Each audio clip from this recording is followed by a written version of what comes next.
Let's set the scene. It's the 1830s. If you glanced at a map, you'd see a Mexico that sprawled across nearly twice the land it does today. A country fresh for revolution, having only thrown off Spanish rule in 1821 after over a decade of bloody struggle. But what looked impressive on paper was chaos in reality. With the dust barely settled, Mexico's revolutionaries had given little thought to how to actually run this massive country. The government wobbled from one crisis to the next. Cash was in short supply, and just about every powerful group wanted a turn at steering the nation.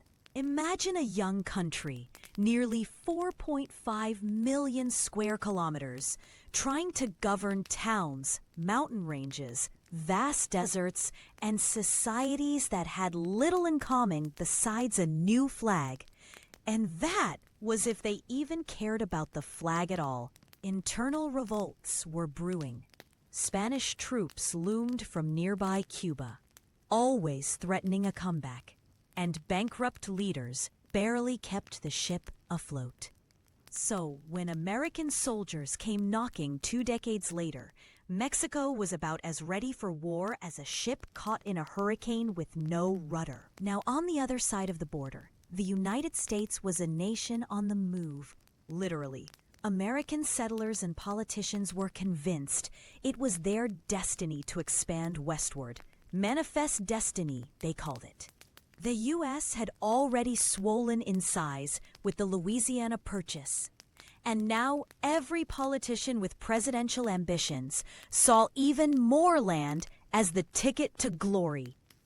But the wildest ambitions pointed straight at lands still claimed by Mexico. In the 1830s and 40s, Mexican authority over its northern territories was thinning out.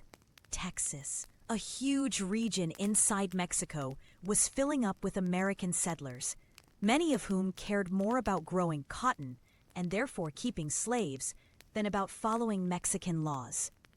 Eventually, Texas declared its own independence in 1836 and for a few years existed as the Lone Star Republic. The U.S. hesitated to take it in, nervous about stoking tensions between free and slave states. But it didn't last. Once James Polk became president in 1844, with big, bold, expansionist dreams and little patience for caution, everything sped up. He promised voters he'd grab Texas, seize Oregon, and, most importantly, get his hands on California. When Mexico refused to sow, Polk decided, if you can't buy, provoke. He sent American troops deep into borderlands that both sides claimed, each thinking of it as their own backyard. It was only a matter of time before shots were fired. On April 25, 1856, Mexican cavalry struck a group of U.S. soldiers in that disputed zone, an action Polk immediately used as a reason to declare war. He framed it as Mexican acts of aggression on American soil, a clever bit of political maneuvering that made war seem unavoidable.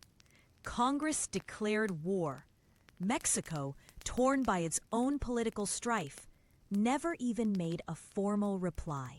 What went on behind the scenes, though, is even more fascinating. President Polk knew his case for war was shaky at best.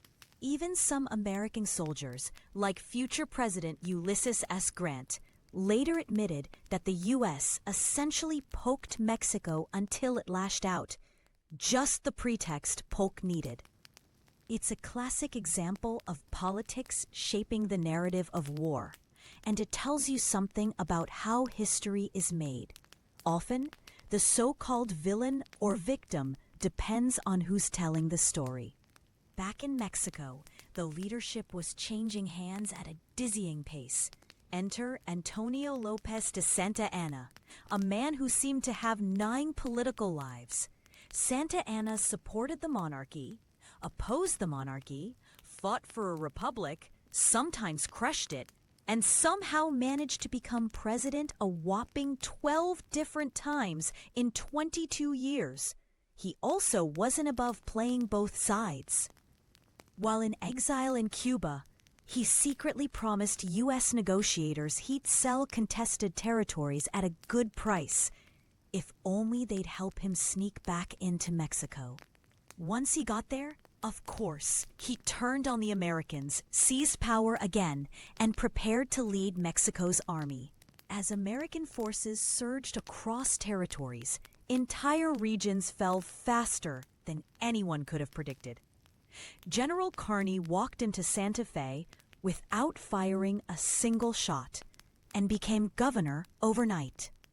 California was equally swift. Commodore Stockton and John Fremont rallied local settlers. The Mexican officials realized they were badly outnumbered, and by August 1846, a U.S. flag was waving over Los Angeles, while General Castro and Governor Pico fled. But it wasn't all easy marching for the Americans. In the north, the Mexican army was giving as good as it got, sometimes more. The Battle of Monterrey was a meat grinder, with U.S. troops unfamiliar with urban combat. Even when the city was won, both sides took heavy losses, and the Mexican army slicked away, thanks to a temporary truce. In an epic confrontation at Buena Vista, Santa Anna's larger force merely broke the American lines, with victory hanging in the balance, until news of unrest in Mexico City pulled Santa Anna away at the last minute. Some historians say the Americans would have been in serious trouble had he pressed his advantage. Meanwhile, naval power was changing the game. The U.S. Navy's blockade squeezed Mexico's ports and prevented reinforcements. President Polk, ever impatient, wasn't satisfied with slow advances. He ordered General Winfield Scott to launch what would become the United States' first major amphibious assault. Thousands of troops landed at Veracruz, then pushed high into Mexico's heartland, battling towards Mexico City itself. By mid-1847, after brutal fighting at Cerro Gordo and in the capital suburbs, American soldiers stormed Mexico City. Scott was hailed as a hero, but the city itself was exhausted by siege and resistance. The Mexican army was plagued by desertion.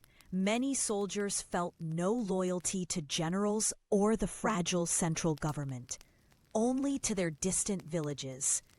Often unpaid, underfed, and looked down upon by their leaders, they understandably saw little reason to die for a cause that barely included them. The big question now, after seizing so much, would America take all of Mexico? The answer was no. Cultural differences, the challenges of governing millions more people, and fears of endless insurgency all loomed too large. With the Treaty of Guadalupe Hidalgo in 1848, the U.S. gained Texas, California, and much of the modern Southwest, more than 900,000 square miles, while Mexico, devastated and outmaneuvered, accepted $15 million, about $443 million today. Ironically, this was less than earlier U.S. offers to buy the land outright, and far less than those lands would one day be worth. The last adjustments came with the Gadsden Purchase, which fixed today's border. The scars and consequences of the Mexican-American War would ripple through both countries for decades to come, shaping everything from the map of North America to the battle lines of the American Civil War. But what if the outcome had gone the other way? Or if Mexico, better organized and united, had managed to resist or negotiate different terms? History can turn on the smallest events. One battle, one lost message, one decision in a distant capital. If you want more stories that dig beneath the surface and show you how the world you know was actually built, make sure you hit that like button, subscribe for more, and drop your thoughts or questions in the comments. What do you think would have happened if Mexico had kept its northern lands? How might the world look today? Let's keep the conversation going below.